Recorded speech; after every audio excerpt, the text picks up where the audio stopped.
What is going on, everybody? Today, welcome back to the channel. We are going to do a review on the designed in California, made in Indonesia, Fender Standard Stratocaster.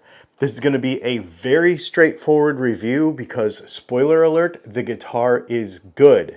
More importantly, we need to understand what the point of this thing is, because to a lot of people, justifiably, this guitar makes no sense at all. Absolutely no sense at all.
So, what do we have here? We have a made in Indonesia Strat. It's a black Strat. I picked black because we're going to do some fun stuff with it, and I figured black would be easy. We have a 9.5-inch radius Indian Laurel fretboard. We have a maple neck with a very nice satin finish on it. We have a micarta, which is, it's like a hard, micarta is like a, well, it's a laminated sort of fabric, or there's all kinds of materials you can make out of it. They make knife handles out of it. It's really, really hard. And it's easy to machine, and it's cheap. So it works really well. It's not soft or anything. I don't want to give you that impression, but it's really good. We've got enclosed Fender branded tuners, just normal die cast tuners. They look to be the 10mm type if you ever wanted to change them out. We have a very nice, just modern C satin finished neck that plays really well, feels really good. On the unboxing of this video and the setup video, we did two different videos on this already.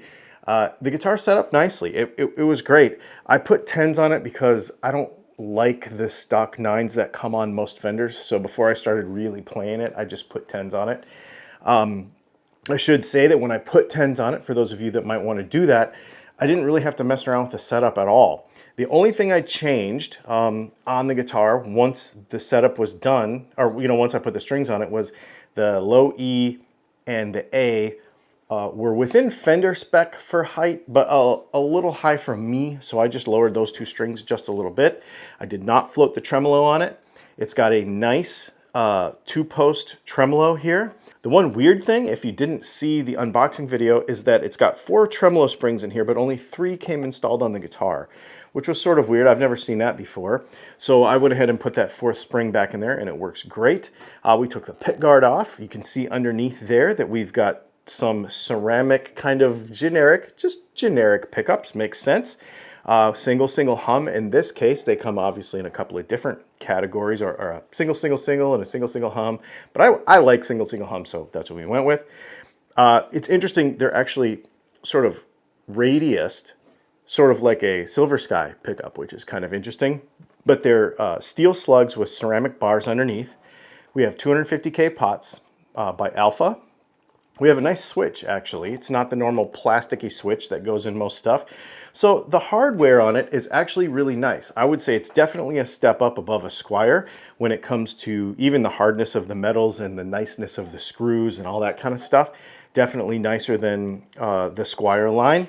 And it's going to be an excellent modding platform too, because you know everything is very, very standard here. We just basically have a very good black Strat.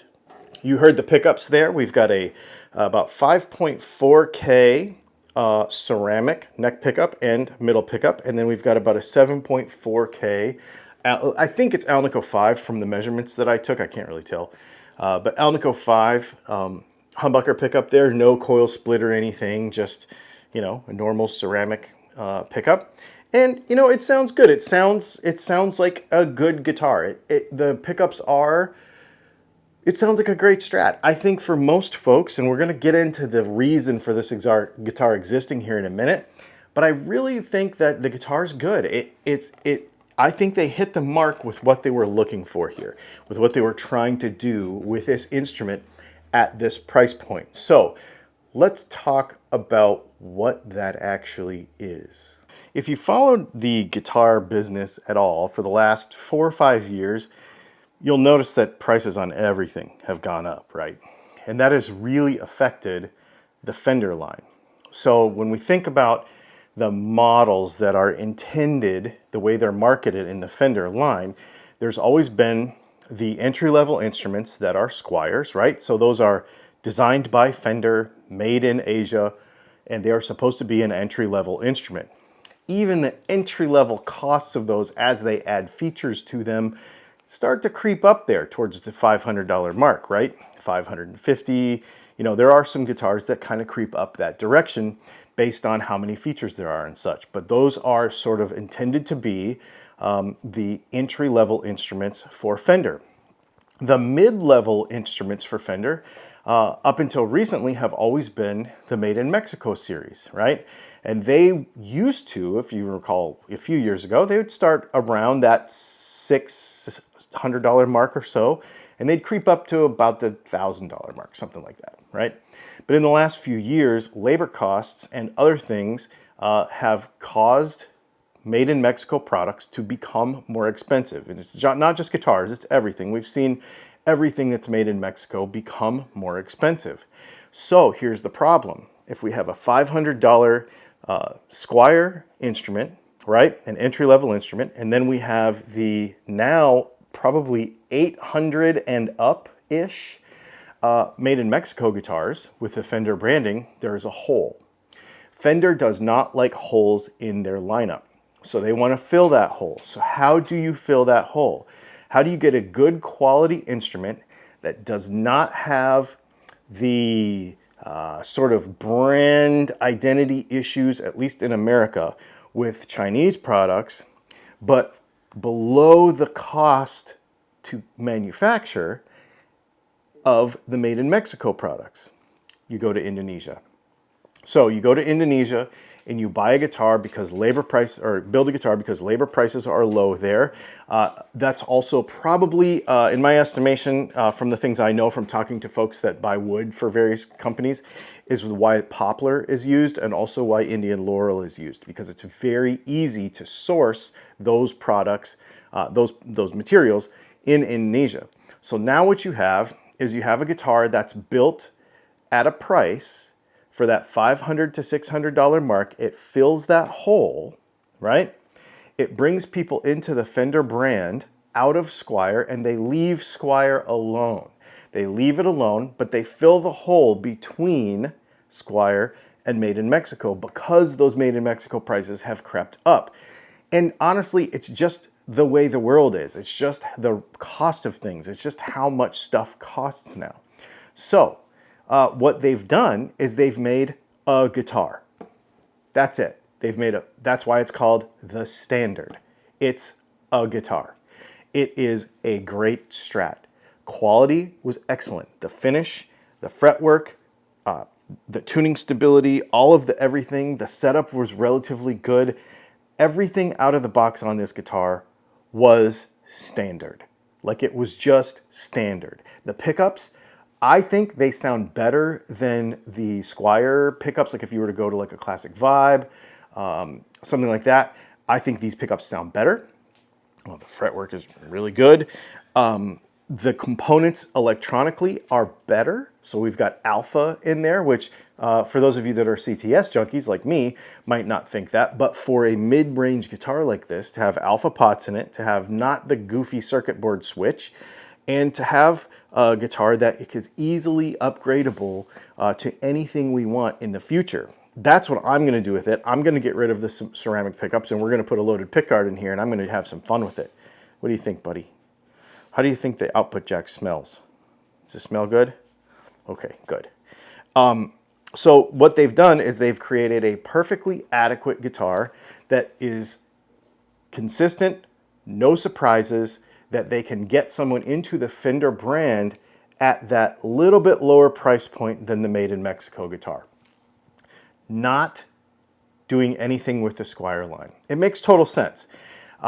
So who is this guitar for? Well, it's not for a beginner because it's too expensive, probably, for most beginners. We did a survey across all of our social media the other day, and we basically found out that when people think of a budget instrument, the scientific AI formula that AI came up with after I compiled all the results was that about $500 to $25 and below, based on everything that we saw there, was considered a budget instrument. This is just above that. So we're looking at about $600 for this, right? Depending, I got mine for $550, I think. So the Squier stays budget. This becomes a good mid-range option that is well featured and good performing. And then we have the Made in Mexico stuff that then brings us on into the Fender and American stuff. They filled a gap that they needed to fill based on economy, based on distribution, based on ease of manufacture, and based on the ability, the idea that 500 and below and just above that, at that upgrade price where you buy this and then you put a bunch of pickups in it and do that kind of stuff, that market, that space, right, would be an easily distributable product. I think it makes a lot of sense.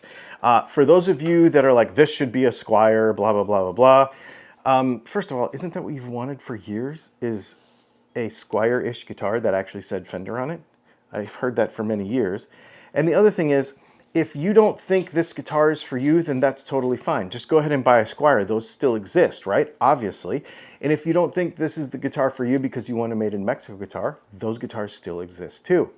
This is the hole in the middle. It makes a lot of sense. If you have questions about it, if you want to know more about it, and stay tuned, we're going to do more stuff project-wise with this guitar. I know that we didn't get into every little tiny detail with this guitar, but you can go read the specs on Sweetwater. I'll leave a link to it in the description. It's a middle-of-the-road guitar that I think will appeal to a lot of people once they understand where it fits in the marketplace. Thanks for hanging out. Do me a favor, like and subscribe if you like this kind of stuff. And next week, we're going to get really technical with this. We're going to put some pickups in it, and we're going to do a bunch of other fun stuff. So stay tuned for that. Thanks for hanging out, and we'll see you in the next video.